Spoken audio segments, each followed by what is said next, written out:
Hi, this is Natalia Yuri with N24 News. I'm here at Queen's Park for a worldwide demonstration where people all over the world gathered today in solidarity to fight for human rights.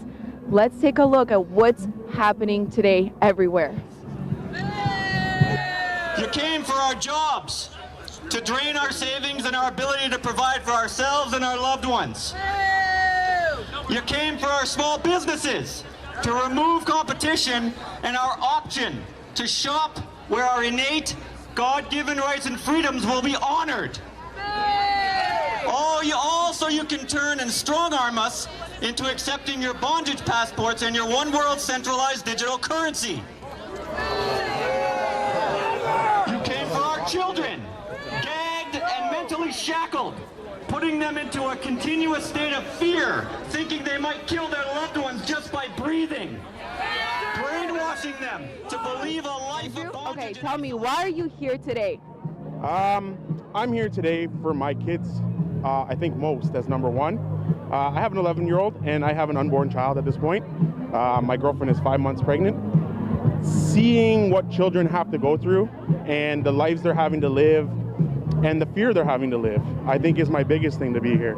I don't want them to be raised into a society where they're afraid to be around other kids. They're afraid to be around adults.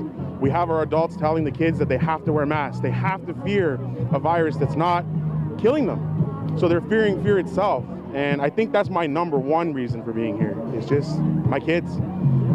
It's definitely what changed my mind.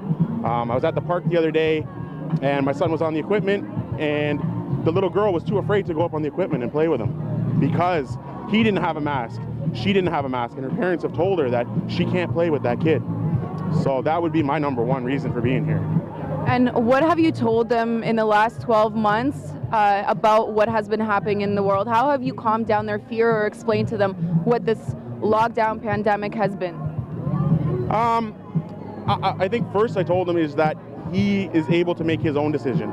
I understand he's a kid and he doesn't necessarily understand everything that's going on. So I try to give him the best amount of information that I can give him, not one-sided or the other. I just tell him, like, look, you can make the decision from what you feel. If you feel like wearing a mask is going to keep you safe, you can. But I will not force you to wear a mask. I will not force you to put that on and jeopardize what I feel is wrong. So I think that's just what I've been telling him and reassuring him that I'm there for him to talk to, or if he has questions or anything along that lines. And how does it feel to know that right now at this moment, basically the whole world has gathered together to fight for the same thing you're doing right now? It's an emotion. Like I was just saying to my friend here, like I never thought I'd see myself here.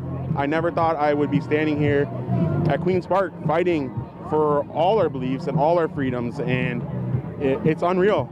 It's a great feeling to be here though, and like I'm happy to be out here supporting how I feel. My girlfriend's back home right now and she wanted to be here, and I'm just happy to support my children, other people's children, and all our beliefs. Awesome. And what does your sign say? I got a couple. I think the back one's been more popular. That one is great. I see a lot of people with that sign at the back. So that's just my opinion, and again I'm just projecting how my opinion is, and I hope we all have a good day here and it ends up being the change that we need. Okay, well, thank you so much for speaking with me, and I hope that you have fun today. Stay safe. Okay, thank you. You too. Thank you so much. Okay, thank